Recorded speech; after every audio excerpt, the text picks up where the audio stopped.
Olá, eu sou o Rui Alves de Sousa e nunca tinha visto Control.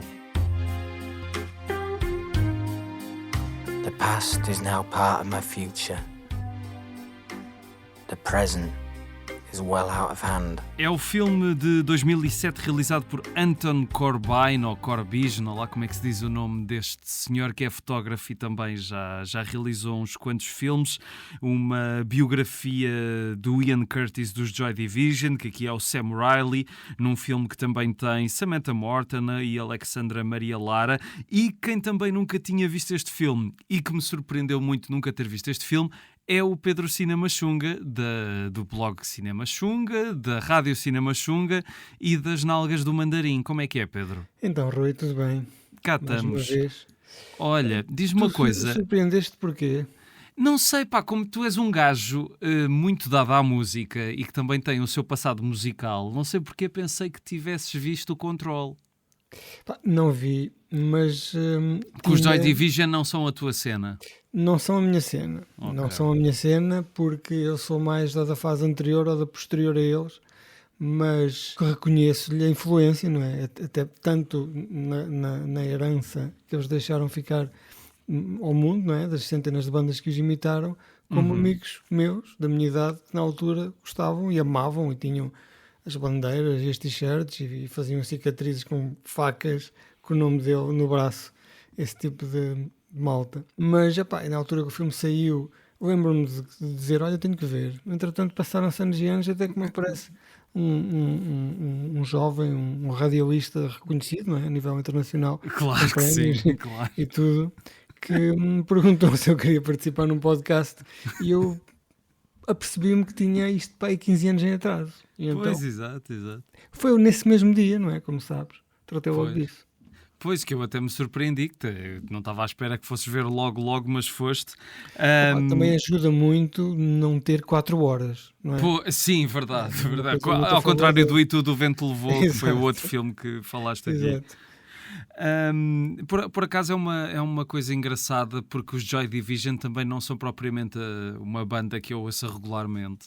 E sinto que, se tu já sentiste isso na tua geração, eu ainda senti mais na minha, que eu às tantas deixei de contar as pessoas que via na rua com uma t-shirt com a capa do Unknown Pleasures ou que, lá está, que assumiam tipo toda uma adoração pelos Joy Division, porque se tornaram um bocado um clichê, não é? Quer dizer, de uma certa... Eu acho que a própria H&M ou a Pull & Bear, uma dessas, tinha uma t-shirt essa t-shirt à venda naqueles packs que eles têm lá, como tem do Tupac e outras t-shirts. E dos Ramones também, E dos há uma dos Ramones, Ramones também aparece muitas vezes. Por isso é que muitas vezes se diz aquela piada quando encontras uma pita com uma t-shirt destas, perguntas-lhe para ela dizer 3 nomes de músicas ou 3 álbuns, não é? Só para seres um chato do caraças, não é? Porque, por exemplo, houve uma altura que eu, há 10 anos, andava no centro comercial e comecei a ver miúdas novas, se calhar foi há mais, com t-shirts da Iron Maiden. E eu, se calhar os Iron Maiden estão aí a bombar outra vez, a renascer. Não, era porque havia uma promoção qualquer dessas lojas de 10 euros com um design da Iron Maiden e as miúdas gostavam, porque tinha cores e bonecos, não faziam a mínima ideia do que era aquilo. E acho que também havia uma de Joy Division. Pois, olha, antes de continuarmos no Control e nos Joy Division, perguntar uma coisa que não perguntei ao início, que é, as Nalgas do Mandarim voltaram mesmo de vez ou isto foi só um happening? Como é que é? Isto é uma nova temporada ou não? Foi só uma bruma, uma bruma íntima. Não, eu acho que é para continuar. Nem nunca acabou, Rui, sabes que... Eu sei que nunca acabou, eu sei que está sempre nos nossos corações, mas... E é uma falta, é uma incompatibilização brutal de horários, de ritmos, de rotinas de vida, que nós às vezes para gravar temos que empurrar para aí 7 ou 8 vezes para conseguirmos estar um bocadinho juntos. Não sei o que é que aconteceu entretanto, mas eu acho que desta vez vamos conseguir pelo menos uma temporada inteira. Olha, sim senhor. Pronto, então os ouvintes já podem parar de ouvir esta merda e ir Nós ouvir as temos nalgas do Mandarim. temporadas de 4 episódios, atenção. É preciso também perceber o 4 universo. episódios, mas com uma distância para aí de 4 semanas entre Sim, cada um, sim, não é? sim, e metade deles são extras do DVD, que é restos que um gajo anda a raspar no fim dos áudios à procura de qualquer coisa parva. Voltando aos Joy Division, tu disseste que na altura, visto que o Control tinha saído, mas ias ver e depois não acabaste por ver, mas conheceste malta que foi ver o filme na altura. É que eu lembro mais ou menos de... Eu era muito novo, obviamente, mas lembro-me do filme sair e lembro-me de malta mais velha falar muito deste filme, como se fosse uma das grandes cenas daquele ano, não é? Acho que em Portugal sim. só estreou final de 2007, início de 2008. Eu quando este filme saiu, em primeiro lugar, não tenho afinidade. Conheço a história, não é? Conheço. Sim. Também não há muito para conhecer, não é? São 2 álbuns, assim, um bocado aparecem um em cima do outro, sendo que a banda nem nunca chegou mesmo a arrancar, enquanto banda em atividade nunca chegou a ter o sucesso que depois veio a ter, mas nunca fui grande fã deles, apesar de que eu contei há bocado, mas lembro-me que na altura começaram a sair reviews de malta a dizer que estava bom e não sei o quê, mas eu fiquei um bocado de pé atrás, porque não estava a imaginar que se pudesse fazer uma coisa em linha artisticamente, tanto artisticamente como narrativamente, em linha com qualquer coisa. Pronto, pensava que fosse uma coisa assim mais popularucha, tipo Bohemian Rhapsody, com coisas inventadas e tudo romantizado. Aliás, não há nada no Bohemian Rhapsody que seja verdade. Eu acho que tudo naquele filme é inventado. E o mais impressionante de tudo é que o filme é produzido pelos Queen, não é? Quer dizer, eles estavam lá a ver aquilo a acontecer. Não só puseram isso. Mas eu sou o grande fã de biografias de músicos. Leio, gosto muito. São muito repetitivas, mas gosto porque gosto de me imaginar a mim a ler. Os gajos estão a dizer, em 1900 e não sei o quê, fomos dar um concerto não sei onde, em que eu me lembro perfeitamente dessa época. E eu contraponho aquilo que era na minha cabeça, a banda que eu idolatrava, que eu gostava, e o que é que era por trás das cortinas, o que é que estava realmente a acontecer. Eu gosto muito de fazer este exercício. Mas de facto, neste caso, lembro-me que saíram algumas reviews e eu achei, não, isto deve ser uma banhada. E nunca mais liguei. Entretanto, comecei a ver as mesmas reviews, se calhar que tu, em que as pessoas dizem que é porreiro, e tu reconheces que há 2 ou 3 pessoas que tu respeitas que gostaram do filme, mas entretanto pus isto na minha watchlist e até tu falares nisso nunca mais me lembrei. Pois é, era um filme que eu já estava para ver há muito tempo e já algumas pessoas que gostam, pronto, de Joy Division, mas não só, diziam que era um biopic musical a ver, porque é claramente, e tu estavas a dizer que gostas de filmes destes biopics musicais, mas eu acho que o que é fixe no Control é que não parte pelos mesmos caminhos que a maior parte dos filmes deste género. Eu disse que gosto dos livros, porque os filmes dos livros. Sim. Mas é isso, não é? Quer dizer, este filme não te dá nada uma perspectiva glamourosa, até é mais perto do depressivo do que do glamouroso, desta ascensão meteórica de um gajo que morreu com 23 anos. 23, casado há 4, não é? Pois, exato, já tinha vivido a vida inteira. Além de ser um ícone do rock, que eu nem percebia muito bem, era também assistente social lá numa trabalhava num centro de emprego, não é? Para pessoas com problemas e etc.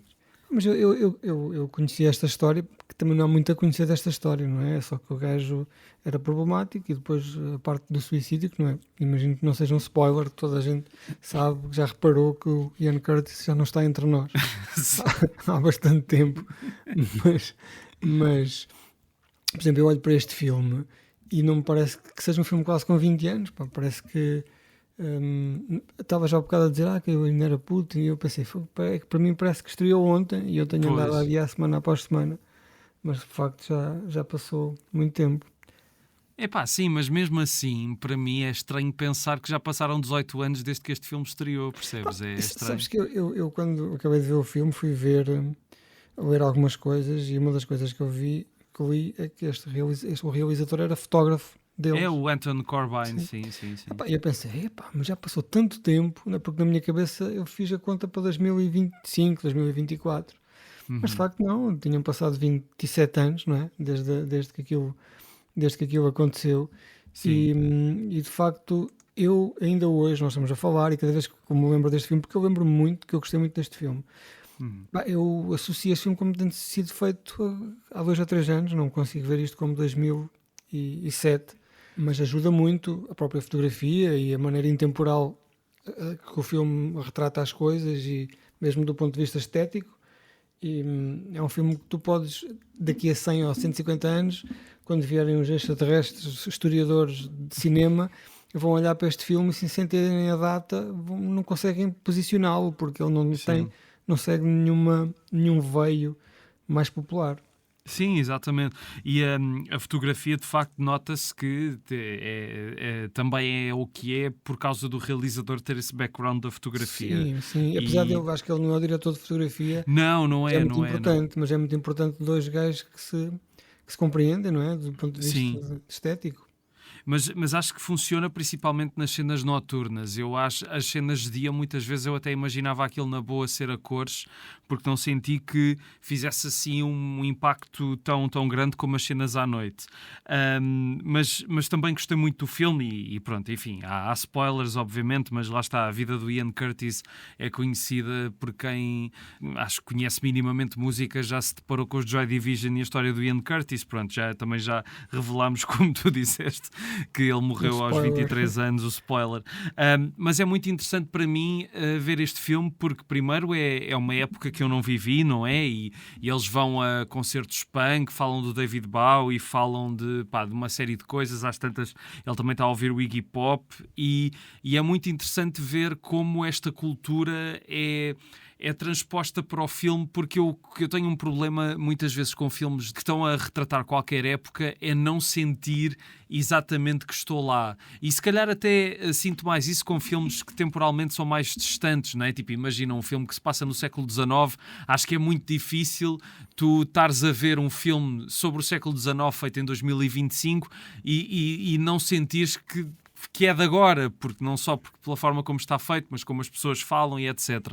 E aqui, como não é assim há tanto tempo, e está tudo muito bem feito, de facto as referências estão todas muito bem trabalhadas, eu senti muito a viagem àquela época, e a toda a história da Factory, não é? Do Tony Wilson, que me faz pensar que eu também não vi ainda o 24 Hour Party People, não sei se tu já viste. Mas isso é mais grave. Eu vi e até fui a extremos ainda maiores, que eu já te conto daqui a bocado. Então. Mas o filme retrata, se tu reparares, todas as cenas que aparecem no filme de rua, aquelas ruas de Manchester, os bares, parece que estás a olhar para aquilo e tu já tens a certeza que já viste aquilo, aquelas fotografias em algum álbum, em algum videoclipe da altura. É tudo super familiar. E tu sentes-te quase como se estivesses lá, de tanto conviver com esta linha musical, com este género, com esta onda musical. Sim. E o 24 Hour Party People fala também um bocadinho desta história do Ian Curtis, mas depois avança por ali à frente, pelo Manchester adentro, já pós New Order, o que é que vem a seguir, os Happy Mondays e aquela onda toda que foi quase até o ano 2000. E pronto, isto é tipo uma introdução a essa história. E eu na altura vi o 24 Hour Party People, eu já o vi se calhar depois de ter passado a minha fase Manchester, mas de facto foi uma coisa, não sendo obcecado, foi uma coisa que eu sempre gostei, foi aquela música. E um dia fui, e talvez se calhar 1 ano ou 2 antes deste filme ter feito, fui a Manchester em trabalho. E qual era o meu objetivo? Era procurar a Hacienda, que é o bar, o pub, o sítio de concertos que havia lá, onde estas bandas todas começavam, que também fazia parte daquela editora, da Factory. Tinha a Hacienda, que era onde eles davam os concertos, onde havia aquelas festas todas do 24 Hour Party People. E eu cheguei lá e comecei a perguntar às pessoas de Manchester com quem eu estava a falar disto, e ninguém sabia de nada. Gajos que foram de lá e já estavam lá há muito tempo, foi uma coisa que lhes passou completamente ao lado. E então lá fui à procura da Hacienda, e aquela merda agora chama-se Hacienda Apartment. Mandaram aquilo tudo abaixo, fizeram blocos de apartamentos assim daqueles mesmo à subúrbio, sabes? Cinzentos ingleses. Uhum, E depois uhum. tem lá uma cave onde supostamente haverá um barzito que se calhar nem nunca teve grande sucesso. E eu na Ok. altura fiz essa viagem e andei até a ver nos meus. As pessoas que foram comigo hum, a essa visita foram todas ver o Manchester United, Manchester City, os estádios, essas tretas todas. E eu, sozinho, lá andei pelas ruas à procura deste imaginário que eu tinha, desta Manchester mais industrial, Uhum. mas também não encontrei grande coisa. Mas de facto eu acho que aquela malta não sabe bem a tradição deles a nível musical, porque tirando os agarrados mesmo da música, ninguém, pá, tirando os grandes nomes, ninguém faz ideia do que é que ali aconteceu. Epá, pois, eu sei de histórias de pessoas que foram à procura da campa do Ian Curtis para irem lá fazer uma romaria e não sei quê, mas acho que mais do que isso também não sei se entretanto, porque se passaram mais de uma dezena de anos desde que foste lá, se calhar entretanto eles perceberam o filão que tinham em mãos, não sei. Mas eu acho que os Joy Division, se calhar hoje são mais famosos que eram há 10 anos ou 20, Uhum. não é? Talvez também por culpa do filme, não é? Pois, também. Não, e porque há uma geração inteira de putos que têm o mesmo perfil psicológico muito atuais do, Sim. do Ian Curtis, não é? Todos soturnos e depressivos, não é? Sim, que o mundo conspira contra eles e ninguém os ajuda, e querem ir para artes. É uma cena que eu acho muito engraçada, que é metade do filme o gajo passa o tempo a sussurrar, né? Tipo, ele não, parece que não fala normalmente. Sim. E pronto, isso diz muito da pessoa que ele era. Mas depois uma coisa que isto também é um filme e nós não podemos tirar daqui grandes conclusões acerca da personalidade. Se bem Claro. que isto, não sei se viste, isto é baseado no livro da mulher, ou seja, Sim, que também participou na produção do filme, pelo que exato, ou percebi. seja, há um ângulo muito apertado do Ian Curtis, nada à volta importa, é só o Ian Curtis, os outros membros da banda, não é? Os futuros New Order, New sim. Order, quase que são ali são secundários. Sim. E ela teve esse ângulo, não é? Que não houve dois pontos de vista, porque pelos vistos há mais livros dedicados à vida dele, mas eles optaram por fazer aquela aproximação e que resulta bem, não é? Só que não te dá a conhecer a história da banda, não é? É mais Sim, dele. mas claramente eu até achei, estava um pouco preocupado por ser a perspectiva da mulher, mas até acho que o filme é bastante. Dá complexidade ao Ian Curtis no sentido em que também tenta compreender as cenas que estavam a passar na cabeça dele, e acho que é isso que mais me fica do filme, que é não só toda a história de ele ter a amante e depois dizer à mulher que vai voltar para ela e depois ficar ali naquele limbo existencial, e depois também toda a cena que o leva ao suicídio. Acho que é muito bem conseguida, porque é uma coisa que não é explicável por palavras, não é? É uma Sim. coisa que se estava a passar na cabeça dele, provavelmente também pela forma como os medicamentos estavam a mexer com a cabeça dele, não é? Todos aqueles efeitos secundários ao barulho. E acho isso muito interessante, ou seja, também não fazem dele, porque às vezes acontece isso, não é? Tens a perspectiva da ex-mulher ou da mulher de não sei quem, e ou era uma pessoa maravilhosa ou era um grande cabrão. E pronto, e aqui não, ele é aquilo que era, em todos os seus defeitos e com algumas virtudes também. Os momentos do centro de emprego, acho que até o humanizam de uma forma que eu não estava à espera. Sim. E é isso. Mas ele aí tem aquele episódio de o Ian Curtis, para quem não conhece, ou para quem não viu o filme, Isto é para quem viu o filme, caralho. É para quem viu o filme, ok, pronto. Quer dizer, se não viram o filme, olhem, vão para o caralho que já falámos eu desta às merda vezes- toda. Eu às vezes ouço os teus episódios e não vi o filme, quer dizer, arrisco. Pois Arrisco. arriscas, mas isso o problema é teu, não é? E às Ninguém vezes te mordo ninguém te a mandou. língua. Quem mandou, Às Pedro? vezes mordo a bochecha por dentro porque não queria ouvir. Epá, mas pronto, um gajo na ânsia, vem um podcast do Rui, vamos despir todo nem ouvi-lo. Nessa ânsia acabamos por avançar, mas pronto, ok. O Ian Curtis era esquizofrénico, não é? Tinha ataques de Sim. esquizofrenia, e há uma cena em que ele está a trabalhar lá como assistente social, ou não sei qual era a formação dele. Ele Ele era está com- epilético, não é esquizofrénico. Ou isso, pronto, exato. Tem muito jazz, não é? Muitos assim, exato. jazz, mas ok, epilético. E que se calhar era um bocado esquizofrénico também, mas em menor grau. E há uma cena em que ele está lá e há uma rapariga que também tem um ataque de epilepsia e atira-se para o chão. E o gajo fica a olhar para ela com aquele ar, porque ele na altura já suspeitava que havia qualquer coisa que poderia ser. Ele andava a tomar os comprimidos e umas tretas. Exatamente. E é essa visão. Mas, por exemplo, independentemente da maneira como o filme é escrito e aquilo que se vê lá, eu tenho a certeza que se a vida deles foi mais ou menos assim, e tendo em conta que foi escrito pela mulher e ela tinha a intimidade dela, e ela não ia estar ali a mentir, porque há muitas coisas que a colocam também a uma luz muito feia, não é? Sim. Nota-se, não é uma glorificação, não é os Lusíadas de Manchester, mas ela provavelmente conhecia-o melhor do que ele próprio se conhecia a ele, não é? Sim. Porque ele vivia muito na cabeça dele, e ela, do ponto de vista prático, de certeza que conseguia perceber melhor quem ele era, e daí ser uma boa fonte para ver o filme a partir desse ângulo. Sim, não, e depois é aquilo que já estavas a comentar, não é? Quer dizer, ele morreu com 23 anos, já tinha filho, já era casado e não sei o quê, e parecia que já estava no final da vida, teve uma vida muito intensa em tão pouco tempo, e se calhar ela, como lhe sobreviveu tanto tempo, depois também olha para aqueles anos com uma distância que se calhar se a relação tivesse sido mais longa não teria, não é? Porque aquilo foi tudo muito rápido. Como também a própria espécie de ascensão dos Joy Division, se bem que eu acho que o grande momento de fama deles foi depois de ele morrer, com o lançamento do Love Will Tear Us Apart. Sim.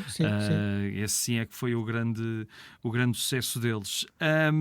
Mas o 24-Hour Party People, de facto, tenho de ver, tenho muita curiosidade de ver o Steve Coogan a fazer Tony Wilson, e pronto. E ainda com o filme, também gostei muito da dinâmica toda antes do Tony Wilson estar a falar da Factory, ter um programa na televisão, e a cena toda de ser muito importante eles aparecerem naquele programa de televisão, não é? Quer dizer, isso hoje em dia acho que já não existe, não é? Já não há muito essa... E é muito engraçado os embates temporais que o filme tem, e a utilização das músicas dos próprios Joy Division. Acho que, por exemplo, o momento da Love Will Tear Us Apart está perfeita, até porque acho que a canção é inspirada por essa relação tão difícil com a esposa. Sim, porque de facto eles tinham ali uma coisa especial, e até dizem, pelo menos pelo que eu vi, que a relação dele com aquela belga, com aquela jornalista, Nika ou Nikki, que era uma coisa muito platónica, que aqui não aparece bem assim, aqui aparece mais física, mas que eles de facto nunca tiveram nenhum tipo de... Porque a esposa, lá está, era uma pessoa muito terra a terra, não é? Uma pessoa muito pouco dada a estas loucuras da música, e ele gostava, além de ter da esposa, não é? Além de ter toda a coisa boa que tinha, que era a âncora de vida dele, ele queria ter também uma relação com alguém que fosse uma alma mais artística, não é? Um pensamento mais abstrato. Sim. Se calhar, não sei o que é que tu achas em relação a isto, mas se o Ian Curtis não se tivesse matado, se ainda vivesse até hoje, achas que ele teria tanto impacto como depois teve por ter morrido tão novo? Há sempre essa coisa, não é? Quando James Dean morre com 27 e assim, mas este morreu com 23 anos, ainda mais novo do que isso. Se tu tivesses o Johnny Rotten, não é? Tivesse morrido com 23 anos, neste momento era considerado quase como um deus na Terra. Sim. Entretanto, o gajo ficou velho e completamente insuportável, não é? Sim. Provavelmente este era igual, ainda por cima ingleses, foda-se. Pois, exatamente. Devia ser a coisa mais intratável de sempre. E depois também é uma coisa que eu acho engraçada, que é o gajo, de acordo com o filme, é inspirado por estar a ir ver um concerto, acho que era mesmo dos Sex Pistols, não foi? Sim, foi um concerto de Sex Pistols. E ele ficou com aquela coisa de se eles podem fazer, eu também posso, não é? Só que os Sex Pistols, pronto, era punk puro e duro, e depois o Joy Division é aquela coisa muito certinha, até nas roupas, os gajos pareciam todos funcionários da repartição de finanças. É um choque engraçado isso. Mas isso, eu há um tempo ouvi uma entrevista com... acho que foi com o vocalista do UHF. O António Manuel Ribeiro. Sim, em que ele disse que foi um concerto, houve uma excursão que fizeram em Lisboa para ir a Londres ver os Clash, quando os Clash eram a maior banda do universo. Sim. E eles foram eles, ele diz que foi eles, foi ele, mais uns amigos, foi o malta dos chutes, malta não sei de quem, e quando os gajos voltaram para Portugal, vieram todos com a ideia de fazer uma banda, não é? Porque viram aquilo, respiraram aquele ambiente durante um dia, e pensaram, é isto que eu quero fazer, é isto que eu quero da minha vida. Eu acho que todas as bandas grandes começaram numa epifania qualquer a ir ver um concerto, porque não é só ouvir, não é? Tu ouvir música, tu não tens bem a noção daquilo que é ter uma banda, é ires a um concerto e veres aquela energia e achares, pá, eu quero esta energia para mim. Sim, exatamente. E aqui aconteceu com eles, até porque esse concerto, pelo que eu percebi, foi um concerto muito fraquinho, em que foi pouca gente, estava aquilo mais vazio. A maneira como é filmado aqui é tipo aquele filme das Doce, não é? Em que elas aparecem sempre contra uma cortina Sim, e faz-te conta que estão à frente de não sei quantas mil pessoas. independentemente do palco. Aliás, o final desse filme é muito embaraçoso de ver porque tem aquelas coisas de reconstituição, não é? Tipo, o que está no filme e o que está na realidade. E no filme é elas à frente de uma cortina sempre de cor diferente e depois a realidade são os palco palcos. 3D. Exato. Muito grande, com elas à frente e o palco atrás. É pá, sim, mas e isso elas parecem que estão a cantar na varanda do quarto da minha mãe.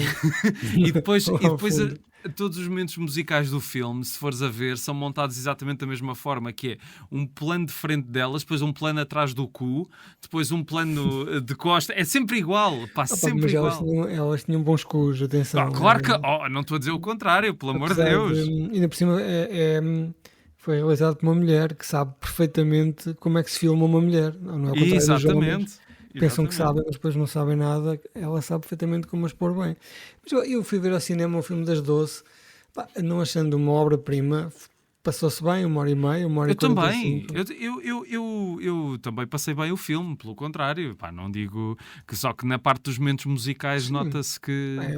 É uma produção que precisava de mais de 3 milhões, não é?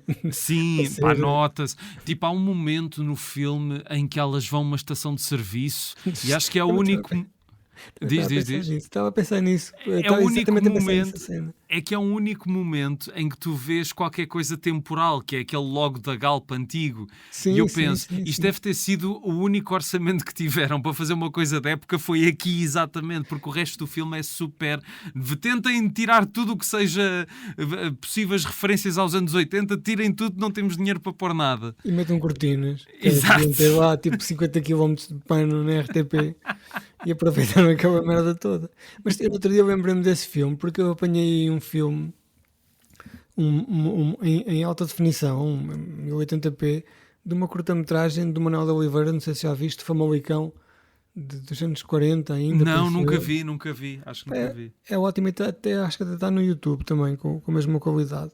Que basicamente são 40 minutos de uma espécie de um documentário, numa festa de Famalicão, que é o locutor daquele documentário, é aquele gajo que fazia filmes portugueses, aquele gordito, o Evaristo Tens Cá Disto, esse gajo. O Vasco Santana. Sim, era esse gajo que fazia umas piadas, não sei o quê, e relatava. E tem uma cena, começa com eles a chegarem umas bombas de gasolina, uns senhores que vêm com um carro todo bom, e eu lembrei-me que essa cena parece mesmo essa cena das Doce, mas em vez de ser nos anos 80, era nos anos 40 ou nos anos 50.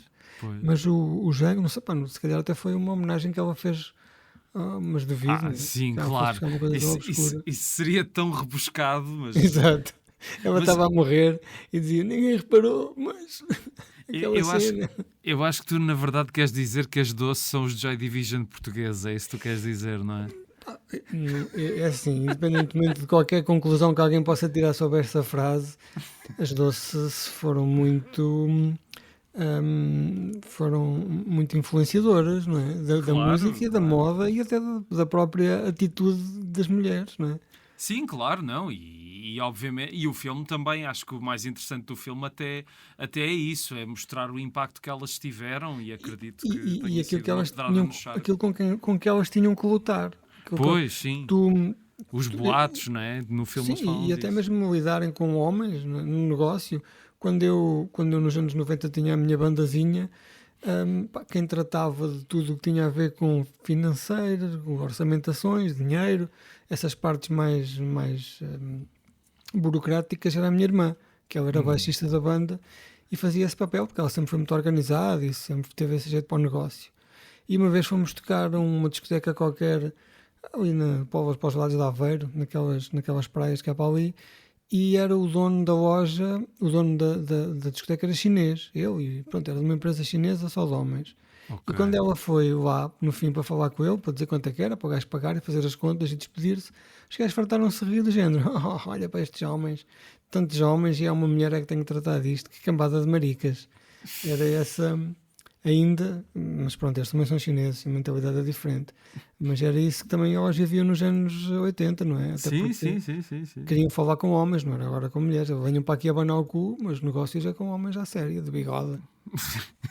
Mas voltando ao Manuel de Oliveira, tu sabes que o Manuel de Oliveira realizou um teledisco do Pedro Abrunhosa? Foi qual? O momento e aquele do Garrafa Vazia, o Cinzeiro Apagado, essa música, e se tu fores a ver, o teledisco é completamente literal. Tu vês a garrafa vazia, vês o cinzeiro apagado, enfim. Tenho que ver isso. É o nonagenário Manuel de Oliveira a tentar fazer um teledisco em 2013 ou 2004. Mas como é dele, automaticamente é arte. Já passou na Cinemateca, claro. Pronto, estás a ver. Mas o Pedro Abrunhosa não entrou na caixa? Foi na caixa? Entrou na caixa, não, na carta. Na carta, sim. Que é anterior, é uns anos anterior. E Sim, ele depois pediu ao Manuel de Oliveira para fazer isto. Diz. Vi isso no cinema. Imagina, Okay. eu ia ver filmes de Manuel de Oliveira ao cinema. Não havia nada para ver. Pensei que ias continuar. Não, é só dizer imagina uma pessoa hoje em dia ver um filme de Manuel de Oliveira ao cinema e ter menos de 20 anos, ou menos de 30. Mas lembras-te alguma coisa da carta? Pá, eu confundo a carta com a caixa. Qual é aquele que ele vai, a teledisco que ele vai, o teledisco no início vai a descer umas escadas e cai para as escadas abaixo, com é a caixa. Essa é a caixa que tem o Luís Miguel Sintra a fazer E de um carta pontinho. O Abrunhosa anda sempre com umas calças de cabedal e assim uma roupa muito bizarra, não é? É esse? Sim, Pois, sim. É falar francês. Mas olha, tu já tocaste aí num ponto que eu também queria trazer, que era o teu passado musical. Falaste da tua bandinha. E tu estavas a falar disto, das bandas terem uma epifania por terem ido ver um concerto de outra banda. Também aconteceu isso contigo ou não? Aconteceu. Quer dizer, se calhar não a este nível, mas não são concertos. Por exemplo, quando era muito miúdo, eu era metaleiro, ainda hoje sou, mais ou menos, mas eu era metaleiro e roqueiro. Eu fui com 16 anos ver ao Dramático Cascais, por exemplo, o Iron Maiden. Na altura foi uma coisa do outro mundo. Fui ver Sepultura e um monte de bandas a Lisboa, quando era assim, tipo 16, 17, 18. E esses concertos não me davam vontade de ver, de fazer uma banda. Epá, mas, por exemplo, ir ver Censurados, Pesticida, Chutes e Pontapés, isso é que dava vontade de ter uma banda, percebes? Porque são nacionais, né? E tu pensas, isto é possível. Sim. Tu identificas-te, não, mesmo que nem gostes da música, não é? É sentires, por exemplo, os baixos no corpo, sabes? O teu corpo a tremer, é sentir a adrenalina de entrares num palco completamente nervoso e com um monte de pessoas a dar para ti e rapidamente aquilo passar. Pá, e aos poucos começas a viciar-te nisso, não é? Depois de ver as bandas. E eu neste filme reconheço muito esta sensação de ter uma banda, sabes? Que às vezes aparece como, por exemplo, na maior parte dos biopics que têm aparecido recentemente, as bandas são instantaneamente famosas, instantaneamente têm material topo de gama, instantaneamente gravam, e tu aqui percebes que os gajos têm umas guitarras mais baratas para arrancar, a bateria claramente é assim uma espécie de Frankenstein que nota-se que é a primeira. O próprio vocalista, tu neste filme, o Ian Curtis, tu vês como é que ele, quando começa a cantar, como é que ele se liberta, não é? Arranja aquela dança, faz umas coisas para sentir a música e as pessoas transformam-se daquilo que são na realidade. E eu senti essa coisa de não tu seres famoso, não é? Porque isso não tem nada a ver. Se é para ser famoso, não fazes nenhuma banda, mas para sentires parte daquele aglomerado de almas sincronizadas que estão a tocar. Eu acho que aí saiu-se muito bem. Quanto tempo é que durou a tua banda? A minha banda é assim, a minha banda durou pá, aí 3 anos comigo, depois eu saí, entretanto saí, até porque acabei o curso, comecei a trabalhar e eles continuaram mais 2 ou 3 anos. Mas foram, pá, talvez 4 anos, 1 ano e meio em que nós só tocávamos na garagem e depois, pá, aí 2 anos em que nós demos, pá, centenas de concertos, porque na altura havia o circuito de bares e tu tinhas era aquela cena de Seattle, do grunge, não sei o quê, havia fome de música ao vivo sem ser Tony Carreira, não é? Bandas novas, bandas de garagem. E mais do que haver circuito para bandas de garagem, onde nós podíamos tocar uma banda completamente desconhecida, conseguíamos tocar todos os fins de semana, havia também a ideia de que se pagava, não é? Tu ias tocar e o bar tinha um negócio organizado em volta de pagar à banda e cobrar aos clientes. Pá, foi uma época áurea. Por exemplo, nós aparecemos ao mesmo tempo dos Blind Zero, é uma das bandas de referência, porque de facto nós tocávamos nos mesmos sítios, talvez também um bocado de Moonspell, apesar dos Moonspell terem sido mais meteóricos, mas foi por essa onda. Pá, e era porreiro, mas a partir do momento em que eu era estudante, não é? Conseguia roubar muito ao meu tempo de estudo para ter a banda, mas epá, depois acabas o curso, começas a trabalhar e acaba-se, não é? Cortas o cabelo, compras umas gravatas e passas a ser um cinzentão. Mas podias comprar gravatas e também os Joy Division também estavam de gravata e cabelo cortadinho, não é? Mas isso era a onda deles, não é? Era aquele ar de empregado de escritório. Sim. Ao final, que é uma coisa que se fores a Londres, eu já não vou a Londres há muito tempo, mas houve uma altura que frequentei muito. E uma coisa que eu gostava muito de ver na malta de Londres, que imagino que seja também inglesa no geral, é que tu saías às 3 horas, que já saíam 3 e meia, saíam dos bancos, os funcionários do banco. Eu via às vezes gajos a saírem do banco, vestidos como os Joy Division, chegavam à rua, tiravam a mochila, trocavam os sapatinhos por umas sapatilhas, sacavam de um skate e iam por aí abaixo, vestidos de senhor do banco. Que é uma coisa que seria absolutamente impensável em Portugal. Exatamente. Identificado como um senhor doutor que trabalha no banco, de seres visto como um puto que provavelmente se droga e anda de skate, não é? Quer dizer, não faz sentido nenhum. Exatamente. Como é que se chamava a banda já agora, a tua banda? Sunwebs, com 2 Bs. Muito bem. Mas tu, sei lá, deixaste mesmo de a música, deixaste mesmo de lado, nunca voltaste a fazer nada? Opa, não, porque, nunca te deu vontade? Porque eu, ainda por cima, eu sou de informática e chegou uma altura, acabei o curso e precisava de um computador. Pá, e eu sou um gajo pobre, não é?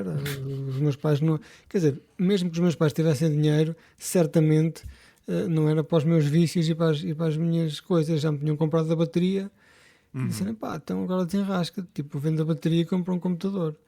E eu tive que fazer. Na altura tive que vender a bateria, comprar um computador, para muito pena minha. Mas agora o meu filho tem bateria, o meu filho toca bateria e é baterista e toca muito melhor que aquilo que eu alguma vez toquei. Não vais projetar no teu filho aquele que podias ter sido tu, pois não? Não, porque eu acho que já contei esta história a ti, a toda a gente várias vezes, que isso não funciona, não é? Sim. Se eu lhe dissesse, pá, vai tocar bateria, eu nunca o faria. Exato. Eu no início tive 2 ou 3 experiências piores em que tentei puxá-lo, não é? Como pai de primeira vez, tentei puxá-lo para as coisas que eu gosto e percebi que aquilo tem um efeito contrário e deixei que ele me observasse e ele me olhasse para aquilo que eu fazia e curiosamente ele sempre gostou muito desta minha faceta, apesar de não falar, porque os putos não falam, não é? Estão sempre calados com as mãos nos bolsos a olhar para o telemóvel. Apesar de ele não falar muito, eu percebi que ele sentiu-se atraído porque ele foi aprender a tocar piano. E depois ele é que pediu sozinho se podia ter aulas de bateria. E entretanto abandonou o piano e agora toca bateria. E que tal como disse há bocado, toca muito bem. Pronto, pode ser que tenha aí um futuro promissor ou não. Não sei se ele tem algum objetivo, mas... Pá, isto para as pessoas, eu acho que sim, apesar de ele não se entusiasme demais, porque está quase a entrar na universidade. Isto é uma vida que depois vai ser curta entre começar a trabalhar, mas para tu veres estás já a querer matar o sonho do rapaz. Não, ele pode tocar para o resto da vida, não é? Desde que tenha um day job. Pois, exatamente. Isso é que interessa. Mas, por exemplo, em termos de bateristas, para tu perceberes como é que nós éramos, eu era o animal dos marretas. Ok. E eu é que o gajo do Whiplash, mais ou menos, para tu veres a nossa diferença técnica. O animal também tem uma grande técnica, não? O animal é por coração, não é? Que é É uma por coisa coração. que não há muito, não é? Exatamente. É o Led Zeppelin, o John Bonham, é por coração. Tu já viste o documentário novo dos Led Zeppelin? Não, estou à Pois, espera do também meu não. filho querer ver comigo, o que significa que vou ver sozinho daqui a 3 anos, a comer um gelado com uma colher de sopa e a chorar. Tu lembras-te da primeira vez que ouviste falar dos Joy Division, quando eras puto? Ou não? Lembro-me, a minha escola, eu sou muito velho, não é? Como sabe. Não és nada, mais não comeces com isso. Mas digamos que a minha parte mais fixe do liceu foi entre 88 e 91. Uhum. Foi o fim, digamos assim, do liceu. E havia Blitz, não é? Como tu sabes. Sim. E havia aqueles pregões e havia tribos musicais, que é uma coisa que hoje em dia é impensável. Por exemplo, havia aquilo que nós chamávamos de vanguardistas, que eram os gajos que na altura gostavam dos U2, gostavam do Echo and the Bunnymen, e tinham estes Joy Ambos, Division. deixa só dizer que tanto para os U2 como para os Echo and the Bunnymen, o Anton Corbijn fez cenas para eles, telediscos e etc. Mas Era um continua. gajo que estava lá naquele meio, não é? Yeah. Sim. E os The Cure, não é? Que também são um bocadinho mais antigos, mas também são precursores deste preto e branco, não é? Este holocausto preto e branco. E esses eram os vanguardistas. Depois havia uns punks, não é? Punks são punks, que só queriam andar à porrada. Havia alguns skins, nas zonas de Lisboa e Porto havia mais, mas havia também alguns skins, maioritariamente porque gostavam do estilo, não era porque fossem especialmente nazis. E havia os metaleiros e roqueiros, que era onde eu me inseria. Pronto, e depois havia aqueles putos que não gostavam de nada, que eram os azeiteiros, ninguém queria saber deles para nada. Mas era para dizer que havia tribos, não é? E depois nós éramos amigos uns dos outros, claro. Apesar de termos aquelas... É tipo Benfica Sporting, não é? Tu podes ser amigo de um gajo de outra equipa. E nós tínhamos essas tribos. E era assim que nós nos organizávamos. E de facto, toda a gente que era vanguardista tinha uma t-shirtzinha dos Joy Division, um pósterzinho do Ian Curtis no quarto e as cassetes, não é? Porque os discos eram caros como tudo. Sim. Pelo menos uma cassetezinha ou duas tinha. E talvez era cassetes gravadas de emissões de rádio ou uma cena assim. Sim. Tu já não és dessa época, para não? Não, já não sou dessa época, não. É assim, Tens sou que novo, esperar. não é? É um clichê eu estar a falar contigo e dizer que andei contigo ao colo, tu és um puto, és novo, meu Deus, já tens barba, já conduzes, mas Não conduzo, meu, eu não tenho carta. tu andas um puto, pronto, estás à espera de fazer 18 anos, não é? Exato. Mas já podes fazer o código. Posso já fazer o código. Epá, não sabes o que é? Eu ia começar a tirar a carta quando estava na faculdade, só que comecei a trabalhar logo e depois estava a fazer 1000 merdas fora da faculdade e não tinha tempo, então fui adiante. Tentei começar a tirar quando entrei para a rádio, mas depois aquela escola era uma merda e felizmente só tinha pago 1/3 da carta, portanto não foi muito dinheiro que torrei. Mas sim, um dia destes, até porque quando este episódio for para o ar eu já tenho 30 anos. E portanto, sim, tenho 30, é verdade. A cair aos bocados já, foda-se. É verdade. 15 de maio, meu. É 15 de maio que faço 30 anos e portanto, está-me a atrofiar um bocado a cabeça. Mas pronto. Se nós fizermos um Nogas um TCN Blog Award, brevemente, já podes ir sozinho. Já não tens que ir acompanhado. Com o meu pai. Eu não fui. Pois não foste. Nunca ia a essas coisas. Pois Tenho não. medo de apanhar piolhos. Olha, e vai haver Nalgas Film Festival este ano ou não? Já agora. O Carlos deve estar a ouvir este episódio, não é? Nem que seja 2 meses depois. Eu depois respondo, eu mando. Mas o objetivo é que sim, é que haja nem que seja para nós nos encontrarmos, e porque os Nalgas fazem 10 anos este ano. Pois, exato, não é? Isto é preciso celebrar como deve ser. E eu não sei, vamos ver. Mas depois temos que ir e falar com as pessoas, e ninguém tem tempo. Não é falar com as pessoas, mas por exemplo, no último NFF, Sim. é tanta coisa. Tu vês todas as pessoas que tu passas o tempo a falar online e estás finalmente com elas e tens que aproveitar aqueles momentos. Pá, que depois nem sequer aproveitas o festival, não é? Porque os filmes, olha, vês depois em casa. Mas é tanta gente que tu queres falar, te queres abraçar, cumprimentar, perguntar como é que está. Pessoas que tu, apesar de teres só visto uma ou duas vezes na vida, parece que os reconheces quase como amigos de infância, que é uma sensação impressionante, pá, que depois acabas por nem aproveitar, em que isto serve apenas para reunir as pessoas, é tipo uma armadilha Sim. para podcasters. Mas isso é o preço a pagar por estarem a organizar isto, não é? Pá, Não quer dizer, podem... organizar, sim. Sim, é o Carlos que organiza, é isso, não é? Pois, a Mónica. E a Mónica. A Mónica ainda está na gruta dela, que não quer falar com ninguém, tipo ortigão, com uma caçadeira, não se aproximem. E nós tentamos, Mónica, não vá, vamos organizar mais um Get Off My Lawn. Fogo, o Urtigão, o que é que tu te foste lembrar? Ortigão é muito fixe. O Urtigão era muito fixe. Epá, olha, nós já nos desviámos do controle há muito tempo, mas deixa-me só dizer duas coisas do filme que acho que, pronto, o Sam Riley está do caralho no papel, acho que ele está mesmo muito Sim. bem. E acho muita piada, quer dizer, não é piada porque é uma coisa triste, esta questão de às tantas ao Ian Curtis, ele custar-lhe muito atuar, não é? Porque ele dava tudo no palco e ninguém conseguia perceber isso. Eu sei que é uma coisa muito teenager também, não é? Esta coisa fatalista de levar tudo até às últimas consequências, mas acho que isso no filme até passa de uma maneira interessante. Acho que até consigo perceber porque é que ele sentia isso. Lá está, aquele atrofiamento todo que estava na cabeça dele, não é? E devia mexer com os sentidos dele e daí as coisas lhe custarem muito, não é? Não sei o que é que tu achaste em relação a isso. Pá, eu acho que sim, mas há aqui uma agravante nesta história dele, que é, apesar disso tudo, dessa jornada toda do jovem amargurado, não é? Contra o mundo, contra a sociedade, contra a falta de oportunidades, porque é jovem, não é? E lá terá, Sim. lá terá o seu tempo, mas quando se é jovem não percebes isso. Ele depois tinha, isto era perfeitamente aceitável noutro tipo de pessoas, noutra situação. No caso dele, ele tinha uma filha, não é? E notavas muita vez, eu olhava para ela e sentia, tipo, epá, por favor, faz com que a tua existência seja a minha razão de viver. Meu Deus, faz com que eu tenha vontade de fazer mais coisas porque tenho esta menina aqui e eu sou o futuro dela.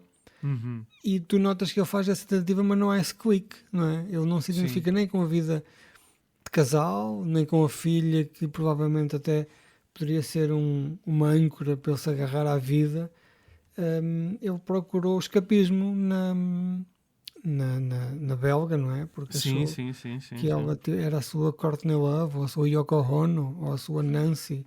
Epá, Yoko Ono não, pelo amor de Deus, acho que ninguém merece. Depois a gritar em galerias e em... Epá, não. E com aquele cu, já viste aquela cena dos cigarros Marlboro a dizer que se fumar provoca cu do Yoko Ono? E as pessoas deixam logo todas de fumar quando vem aquele anúncio. Isto é muito politicamente incorreto o que tu disseste, hein? Vê lá. O fumar, o cu pequeno, oh Deus. Não faz mal. Mas de facto é assim, do ponto de vista estético, daquilo que nós homens gostamos de analisar na anatomia feminina, ela não tem de todo esse arquétipo. Epá, pois, sabes o que é que me sempre chateou na Yoko Ono? É que nem a arte a salva. Ela não tem nada. Ela não tem nada. Eu não sei o que é que o John Lennon viu na Yoko Ono. A sério, juro que não sei. Pois, mas ela tornou-se um verbo para gajas que destroem bandas com a sua influência.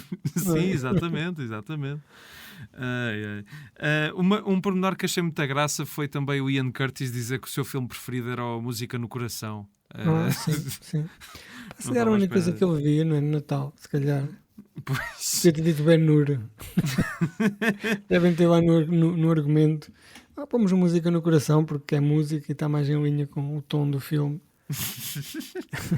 Mas o filme, agora falando mais a sério, eu acho que o título do filme é é muito on point, porque não só está a citar uma das canções do Joy Division, mas é porque é um filme muito sobre controle, não é? Ou seja, o controle, no caso do Ian Curtis, o controle de si próprio, que ele rapidamente Tudo perde o neste controle, filme, não é? todas as relações de poder neste filme andam em volta do controle, não é? Sim, sim, sim, Tanto sim, da sim, sim. relação, como da banda, como de tudo, dele a ele próprio, dele contra o mundo, do estúdio. Toda a gente tem ali um jogo que é um jogo natural, não é? Da vida, do dia a dia, mas ali nota-se que fizeram ali um bold, não é? Nessa parte Sim, para ressobressair um bocado, que há ali uma em linha também com a música que é baseada na história daquela miúda que desmaiou. sim, exatamente, E há exatamente. bocado estavas a dizer do Love Will Tear Us Apart.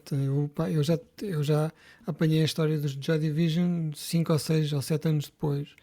Um, Na altura achava que tinha sido há muito tempo, mas agora olhando para trás é como se fosse em 2020, não é? Há muito pouco tempo. O Love Will Sim. Tear Us Apart, apesar de ser a música que passava nas nossas discotecas, não é? Era um Uhum. clássico da discoteca, era o Love Will Tear Us Apart. Não era de todo uma música muito famosa enquanto os gajos existiam, que era o She's Lost Control, não é? Uhum. Essa é que era a grande música deles e é que era aquela que mais forte. E se calhar o Love Will Tear Us Apart ficou mais famoso por causa de ser a história de amor dele com a mulher Sim. e ele suicidou-se, não é? Há Sim, quantos anos? e a canção sai depois da morte dele e de facto teve esse impacto, pelo menos no Reino Unido. Olha, não sei se tens mais alguma coisa a dizer sobre o Control. Opa, eu há bocado estava-te a falar na sensação de ter uma banda que eu consegui apanhar ali, mas há outra coisa que eu também apanhei, que eu gostei muito. A sensação que passa muito bem neste filme, que hoje em dia ninguém tem malta que tem, sei lá, 20, 17, 15, nesta altura. A minha idade, sim. A tua idade, Portanto, sim, um jovenzito que nem carta tem, nem o exame de código ainda fez. O que é que acontece? Que é o tédio, estás a ver? Porque antigamente havia tédio. uhum.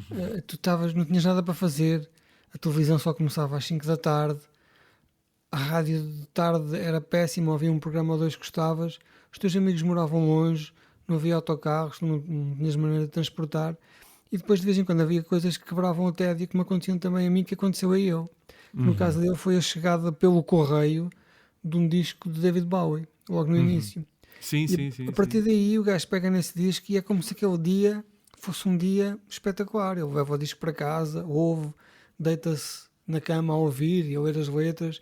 Os amigos vêm porque ele tem o disco e querem ouvir o disco com ele. Tipo, uau, já tens este disco. Que é uma Sim, coisa que sim, ninguém sim, sim. compreende, não é? Agora com as plataformas isto é impossível. E eu lembro-me que quando era destas idades, aquela altura eu morei no Algarve, né? Que é o chavão das nalgas que nós Em que costumamos zona do dizer. Algarve? Eu morei em Monte Gordo. Fiz o meu liceu todo em Monte Gordo, em Vila Real Santo António, mas Sim, morava em sim, Monte sim, sim, Gordo. sim. E de facto havia uma altura que nós notávamos menos, porque tínhamos a época de verão, mas por exemplo, quando eu vinha cá para o norte, notava-se mais, que é quando acaba a escola, pá, a vida é um tédio de Uhum. morte, porque não tens nada para fazer, não tens os teus amigos, tinhas que esperar por agora a escolha para aquela, como é que ela se chama? A Era a Vera Roquete. Roquete. Vera Vera Roquete, Roquete. de mostrar uma série qualquer que tu gostavas. Pá, e a vida era um tédio, não havia nada para fazer. E eu acho que hoje em dia as pessoas. E depois eu mandava, no meu caso, mandava vir discos da Bimotor, de Lisboa, aquela praça por cima do Recio, os restauradores, ali no Sim, canto, sim, sim, sim, que sim. era tipo a minha catedral, onde eu uma vez ou duas por ano, passava lá e era como se fosse, sei lá onde, a Nossa Senhora de Fátima, para quem é religioso. E no dia em que chegava um disco, tu estavas em casa, o carteiro deixava-te o papel, ias buscar aos correios, e era um dia inteiro a ouvir o disco. Telefonavas aos teus amigos a dizer que já tinhas o disco, eles ficavam todos curiosos e apareciam em tua casa com uma cassete para gravar o disco. Pá, e era uma sensação de preenchimento no meio de um vazio. Pá, hoje Uhum. em dia tu estás tão hum, sempre rodeado de estímulos, não é? És tão estimulado que não consegues ir buscar essa sensação a lado nenhum. Sim, Já não sim. consegues. É verdade, isso tens toda a razão.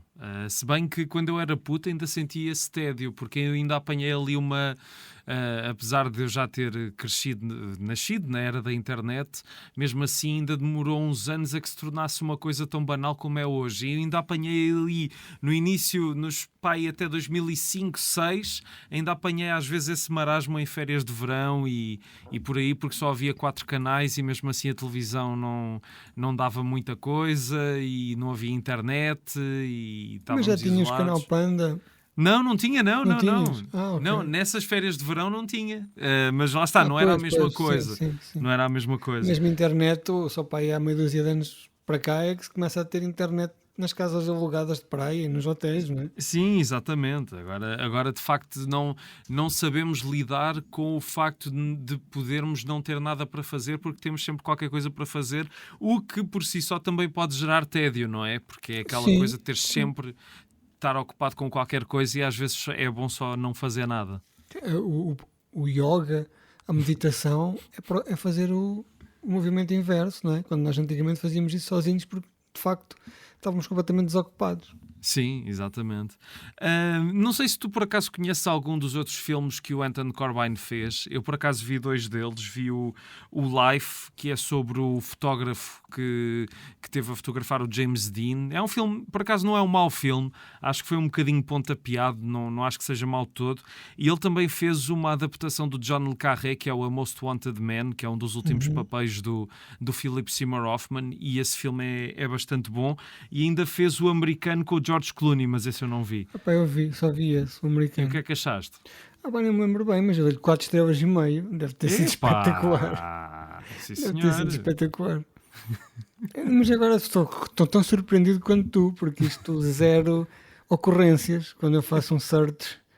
Mas pode ser um clássico perdido da história recente do cinema. Agora fiquei Sim, mais curioso de ver. Deste 4 estrelas e meia. Pá, Isso é podia qualquer estar coisa. inebriado. Não, 2010 já tinha filhos, já não andava aí bêbado para a rua a cair nas valetas.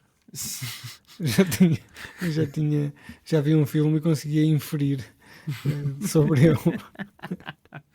Olha, Pedro, é sempre um prazer falar contigo.